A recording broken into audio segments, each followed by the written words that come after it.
What's happening, everybody? Welcome back to another episode of Trilos International, your number one English source for all things olympiakos. My name's Costa.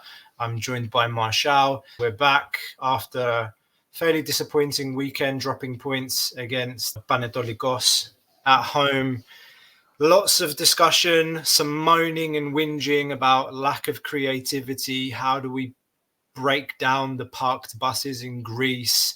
I know that Ari and Dimitri already spoke about it a fair bit on the weekend in the post-match live episode that aired Sunday night. I'm here with Marshall from France to share some more thoughts on that topic and give you all the latest updates on what's happening in and around Olympiakos. Before we get into it, don't forget to like and subscribe, hit the bell, make sure you get notifications whenever we go live, whenever there's a new episode up.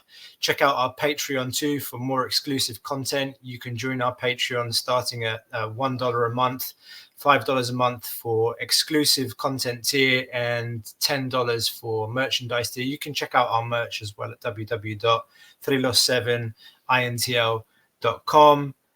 Marshall, let's get into it, my friends. This whole discussion about lack of creativity. Record amount of crosses into the box at the Karaiskaki. 66 crosses into the box. I don't think more than 5 of those connected. 4 big chances created by the team. More than PAOK created against Panetolikos in their home fixture where they won. I think it was 2-0 with a dodgy penalty. And some questionable decisions overall. But yeah, just give me some of your thoughts on this whole discussion on the lack of creativity and what you're thinking 4 games into the season.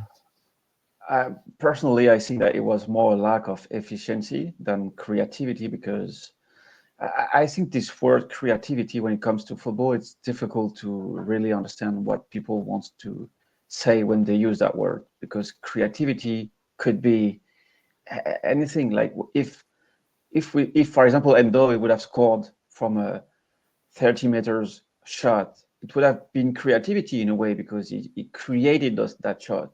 But I think for me the main lack of creativity was those crosses, because when the fullbacks are lacking creativity, it leads to crosses after crosses that aren't very dangerous, and we saw that both through Rodinei and Ortega. That was the main lack of creativity for me. But I think mainly this game was a lack of efficiency, because we outplayed Panetolikos. I think I'm not lying saying that. We outplayed, and then they tried nothing. We had the ball, we had the most situation, we had over 2 expected goals. And I'm not a big fan of expected goals, but sometimes it does mean something, especially when there is a 0-0 draw. That is the most frustrating result in football, in my opinion, because either that 0-0 could have been a win, example like against Panetolikos, or almost it could be some game you could have lost, which wasn't the case that day. But we lacked efficiency, and I think it's mainly due because El Kaabi is not 100% yet. It's still paying the fact that he missed the whole preseason. He had a very good game against I don't recall the team, against Volos. I don't know where they did the last game against Lamia. Oh yeah, Lamia. Sorry, he was good against Lamia, but even against Lamia, we weren't seeing the former El Kaabi we saw at the end of the last season. And we have like multiple small issues at the same time, which also could be the right-footed center back, because Androutsos is injured. So it means Endoy has to play as a center back. So it means that Endoy is not playing in the midfield. It also means that Stamenic, for me, is not ready yet, or at least not at the level we expected him to be. And those small factors, next right to the other, it's the main explanation for me. It's not the lack of creativity or the lack of signings, because we already made draws like that in the past. You know better than me, those great games in Super League when you have the full team ready and you still draw against those teams, because it's football. Sometimes the god of football does not pick your side, and it wasn't the case against Panetolikos. Yeah, no, to be honest with you, I thought that the Panetolikos game was one of those games that you say you can play another 90 minutes on top of the 90 minutes already played and play another 90 minutes, and you're never going to score in this game just because the gods of football just don't want it to happen, to use your words. But honestly, I mentioned this very briefly on the show on Sunday. I only stayed for about 10, 15 minutes. But for me, one of the things that really hasn't been analysed is the central midfield partnership and how that's impacting our style of play at the beginning of this season. Again, not forgetting that this was the fourth official game of the season. We haven't played qualifiers, so we're a little bit further behind in terms of rhythm, coming off an international break as well. If you try and analyse this calmly, you look at, okay, what was my central midfield partnership at the end of last season? You had Iborra, Heze, and Chiquinho, essentially as your midfield three. But you also had Fortunis coming in and playing very centrally when we were attacking, whether it was a little bit like to the centre and left or centre right. Fortunis was like a fourth floating option in the midfield that connected particularly well with Chiquinho. And you see that a little bit with Gelson Martins. He roams around the pitch somewhat. When Rodinei goes up, he comes inside to try and receive the ball. The chemistry this season isn't quite figured out. And if I focus on the Stamenic-Heze central midfield partnership, the first thing I want to say is a reminder that Stamenic didn't have a pre-season, essentially. His first friendly game was against Nottingham Forest after the pre-season in, what was it, in Austria, I think Holland we went this year. So no pre-season. This is a player that at Red Star, it also took him time to adjust and really adapt to play, playing for them. And also something that's, I think, important is that at Red Star, he had a creative player next to him. He was playing with Juan Imbom last season. So he was in a role where he was more kind of comfortable, sitting, pressuring, but not really, didn't have creative duties. And you look at that midfield partnership of Heze and Stamenic, and sometimes I think that they just kind of crash into each other. They're both trying to occupy similar spaces, similar styles of play. They're both, when Stamenic is at his best, he's quite aggressive. He'll press high up the field. That's what Heze likes to do.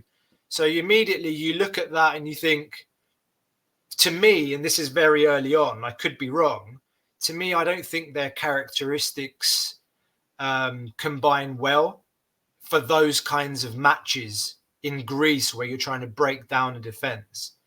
And you saw the difference when Sergio Oliveira came on. Immediately, even though he's never played with Santiago Heze, he has different qualities, different traits, where he's always looking to, he gets the ball. The first thing he thinks is get the ball forward, turn and face and play the ball forward, play it through. How can I be more direct? So I think this is an important topic about the midfield partnership. And that is just something that we're going to have to wait and see how it evolves.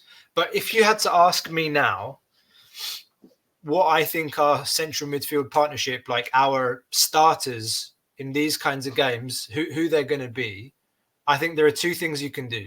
I think that you start a player like Heze or Stamenic as his backup, and you play a player like Sergio Oliveira next to him, or you have Chiquinho as your second central midfielder, and you play Willian at the 10.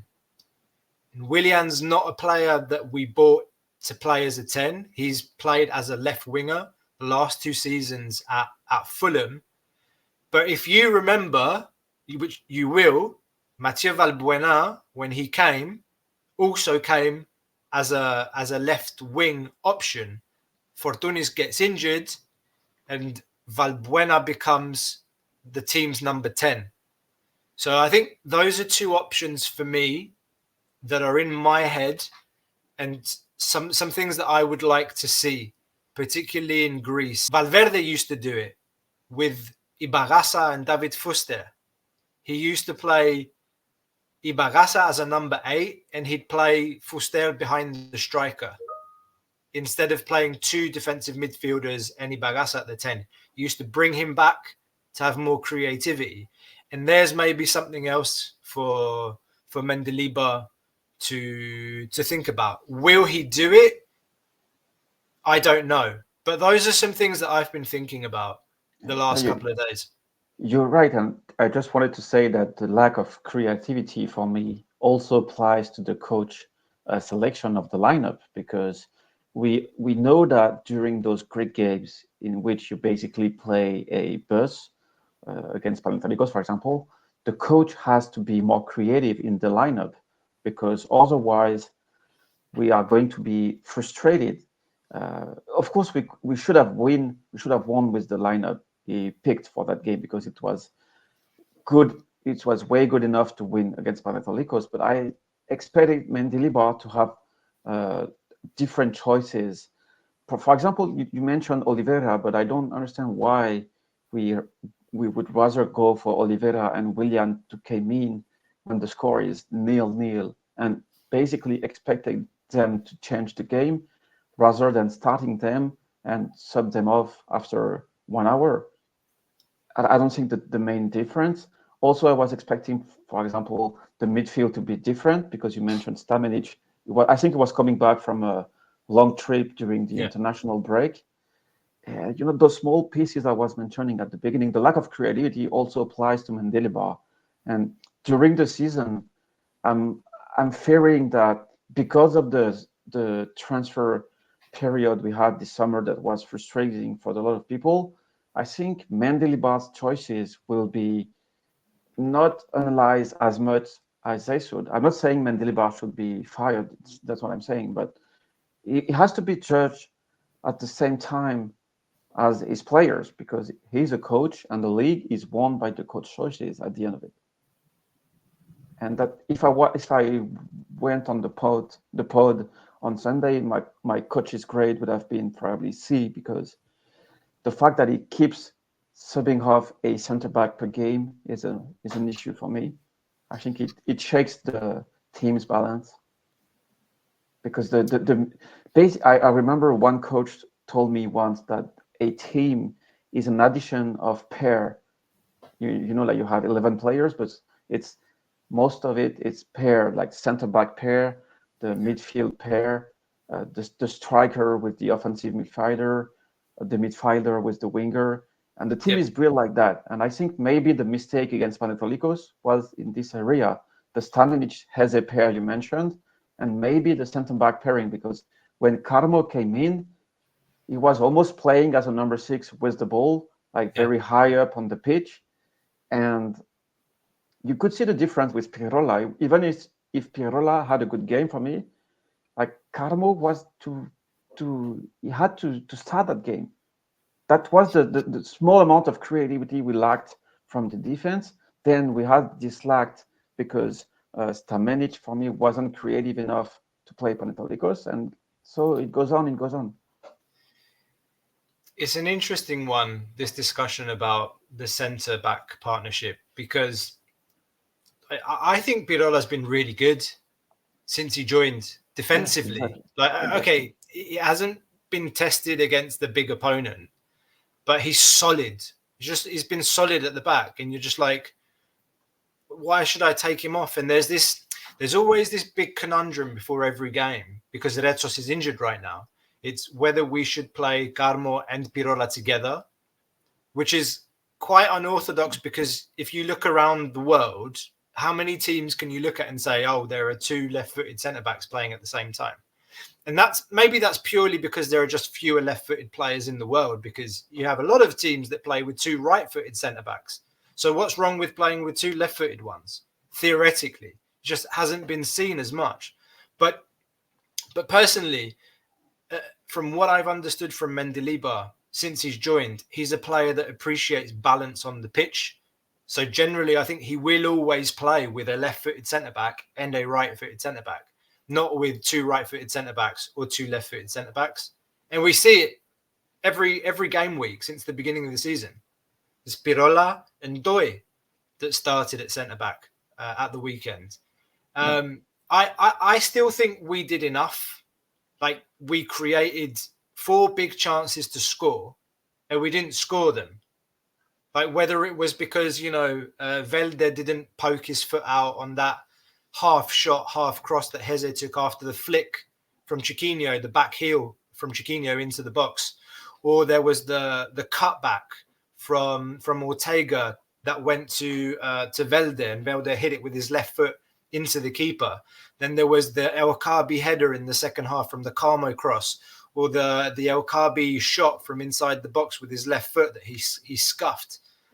Like, those are chances that go in on other occasions, and then there's no discussion about lack of creativity. All of a sudden there would be no discussion.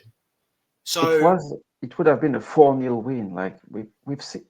You know what? I remember, if you remember, a game we played against Panetolikos. I think it was the last year before they went down, and we were leading like 4-0, even the 15 minutes. I remember that game because we played against Androutsos brother. That was at Panetolikos, and that was one of those games in which we scored every single situation we had at the beginning of the game. And like I've read on the press an interview from Leavas, the Panetolikos defender. And he basically said, yeah, we came to Karaiskakis for a draw because at the beginning of the season, when you play Olympiakos, it's going to be more difficult because basically they were expected to lose. And he said we were gaining momentum as much as the time was passing. And it explains everything. We just needed 1 goal, maybe a penalty, own goal, mistake from the goalkeeper, long shot. I don't know. This is how you unlock that game. Set pieces, right? We were just woeful from set pieces. Chiquinho taking the set pieces in the first half. The balls weren't clearing the near post. That changed. It has to change when you introduce players like Willian or Oliveira into the lineup. But I thought Willian had some nice touches, and he tried to be direct. He tried to bring the ball forward, get into the box, create space for overlaps for Ortega. But it's visible that he's quite a few clicks back in terms of like pace. He's not on the same level of pace as the rest of the team, but the quality's clearly there. I think Oliveira could probably start for me. Maybe not for a full game, but I think he'd be ready to start. What do you think about the game against Aris? Like moving from this discussion from Panetolikos to the Aris game on the weekend. We play on Saturday away from home at Vikelidis. Aris is a team that made quite a few signings over the summer. They're always a tricky team to play, particularly away from home. I don't expect them to park the bus. What are you expecting this weekend? It's going to be an interesting game because it's basically where we lost the title last season when Mendelibar decided to put the Hendoy's mistake, if you remember. Because if we won that game, I'm 100% sure we would have won the league too. But we can't redo the past. And as you said, Aris away is always a difficult game. We can remember the Corberan's last game in Vikelidis. I think their team is quite average this season, but they do have a good striker and they do have individual qualities that could make a difference if we are not focused defensively. The main answer for me will be defensively. If we keep a defense like that, even if we struggle offensively, we will most likely win the league with the defense, because that's where I'm drawing a line with creativity, because Olympiakos fans, for most of them, are used to see a team that wins like 80% of its game in Greece with a lot of goals, with talented offensive players. I don't know, like South American players like Giovanni, Rivaldo, etc. Because when you're Olympiakos fan, you're used to that quality. But we have to get used also to the fact that the defense basically wins you a league. Like Lucescu at PAOK basically won 2 leagues with that because the defense was the key part of his success. And we only ate 1 goal out of 4 games. And if we go to Vekelidis and we come back with a clean sheet, it would be very good too, a part of the victory. And so I'm expecting the team to be as good as it was defensively with Carmo starting. So I'm wondering who's going to start along to Carmo. And I'm expecting Mendilibar to have 1 or 2 changes offensively. Maybe Masouras playing because Masouras missing Panetolikos is also an unspoken fact. Because he's our top scorer against Panetolikos. Yeah. Fortune is leaving. We lost someone that was the perfect Super League winner. He has won like 6, 7 Super League. I don't recall exactly. And the next guy that comes close to that is Masouras, and he knows exactly how to score against those teams. And we really missed him against Panetolikos. So maybe gonna start against Aris. I don't know. But Mendilibar has a lot of solutions. So I'm really curious to see what he will do this season. Personally, I'm not going to judge the player we have on the roster, but much more Mendilibar because it's his second season with the club. He's going to have a full season in the league, and I will evaluate his choices much more than the players. So we'll come back to Aris later this week, but there have been some other news that we can update you on. Before we move on, again, guys, don't forget to like and subscribe. It really helps to boost the channel, find more red and white fans all over the world, help us to keep growing the community. We've hit 10,000 followers on Instagram. Thank you to everyone for your support. If you're not following us on Instagram, go and check that out as well. On the road to 6K on YouTube right now as well. Subscribe, hit the bell, make sure you don't miss content on Thrilos International. There was some news yesterday about Thanasis Androutsos rejoining the team. It was a bit out of the blue. Like, all of a sudden, I mean, there were announcements last night about Robin Quaison to Aris, Anthony Martial to AEG, and then all of a sudden there's a late article from our Mr. Kotsis that Androutsos is back with the first team after instruction from Mendilibar. Like, what's your read on that?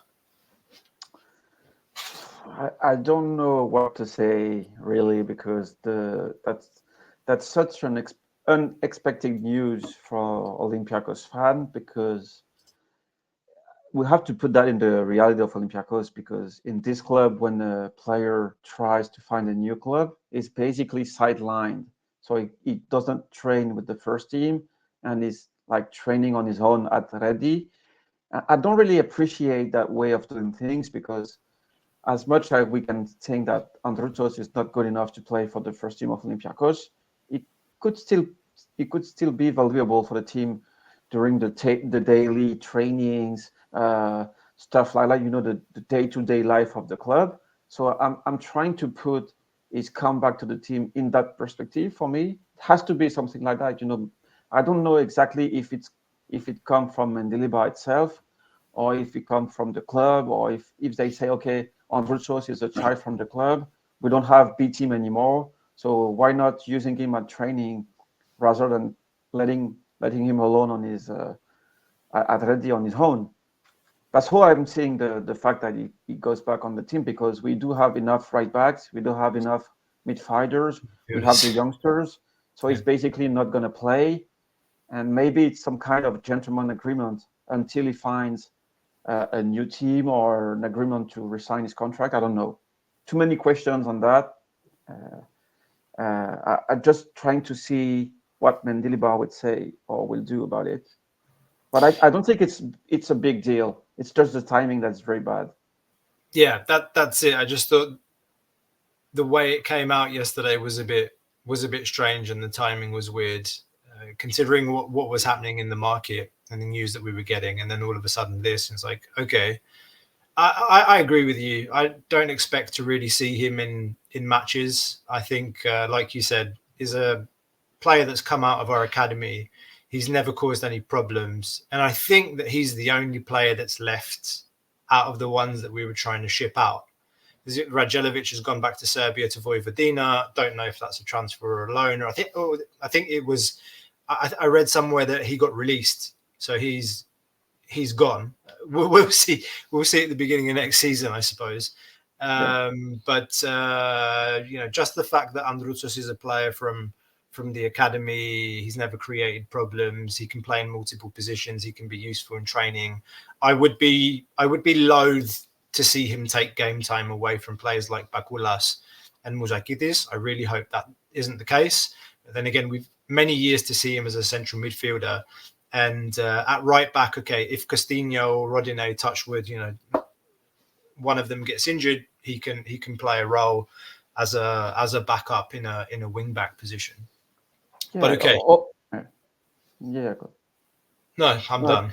I just wanted to say, I've said that with Rangelovic before, because I don't understand clubs that sidelines player and don't use them if they could be useful. I'm not saying Androutsos can be useful, but I don't see any issue with him being back at training, because if we want him to leave for his own sake, the best way for him is to have enough rhythm and fitness level to find a new team. It's like the club being human to me. I know that the reality in Olympiacos can be different from what we read on the press. Every time there is hidden reasons or hidden stories about why a player is back at training and stuff. But it's just Androutsos back in training. Maybe Mendilibar wanted a pair number of player. I don't know. It could be that something, small details.